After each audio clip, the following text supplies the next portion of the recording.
কুষ্টিয়ায় ইমাম গাজ্জালী সমাজ উন্নয়ন সংস্থার উদ্যোগে আলোচনা সভা ও ইফতার মাহফিল অনুষ্ঠিত হয়েছে। বিস্তারিত থাকছে মঞ্জুর ইসলামের প্রতিবেদনে। শুক্রবার বিকেল ৫টায় থানাপাড়া জনস পার্ক চাইনিজ রেস্টুরেন্টে আয়োজন করা হয়।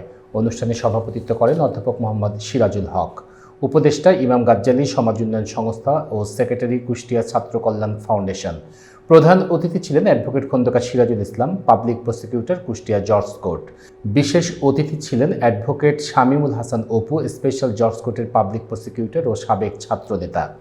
এছাড়াও উপস্থিত ছিলেন পারভেজ মজুমদার, উপদেষ্টা ইমাম গাজ্জালী সমাজ উন্নয়ন সংস্থা ও বাংলাদেশ সাংবাদিক সংস্থা কুষ্টিয়া জেলা শাখার সভাপতি, মোহাম্মদ কামাল উদ্দিন, কুষ্টিয়া সদর উপজেলার সাবেক ভাইস চেয়ারম্যান এবং অস্ট্রেলিয়া প্রবাসী মিসেস মুনিরা রেনু।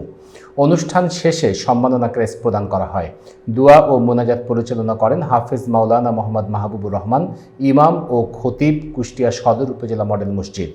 পবিত্র কোরআন তিলাওয়াত করেন হাফেজ নূরে আলম। অনুষ্ঠান পরিচালনা করেন মোহাম্মদ ইব্রাহিম খলিল, সভাপতি ইমাম গাজ্জালী সমাজ উন্নয়ন সংস্থা। আর আমাদের এই প্রতিষ্ঠানটি যখনই প্রত্যেকটি বছর রোজার সময় আমাদেরকে এই ইফতার মাহফিলে আমাদেরকে আমন্ত্রণ জানায়, আমরা কিন্তু সেই আমন্ত্রণ কখনো ফেলতে পারি না। শত ব্যস্ততার মধ্যেও আমরা সেই আমন্ত্রণ গ্রহণ করি।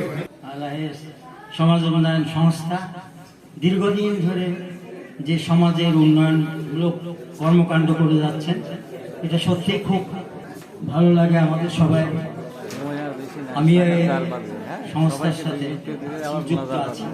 ইসলাম is complete code of life. ইসলাম একটি পূর্ণাঙ্গ জীবন বিধান। এখানে আমরা এই যে তাকওয়া অর্জন করছি, আমরা যে রোজা রাখছি, দেখেন আমার মধ্যে, আমার মননে, আমার মেধায়, আমার ব্যক্তিত্বে, আমার মানসিকতায়, প্রতিটি ক্ষেত্রে কিন্তু আমি আমার মধ্যে যে একটি জাগরণ সৃষ্টি হয়েছে ইসলামের প্রতি, আমার বোধের প্রতি, আমার মানুষের প্রতি কল্যাণের যে মানবিক চিন্তাবোধ থেকে আমরা কিন্তু প্রতিটি ক্ষেত্রে, প্রতিটি মুহূর্তে সেই চেতনাবোধ উপলব্ধি করি।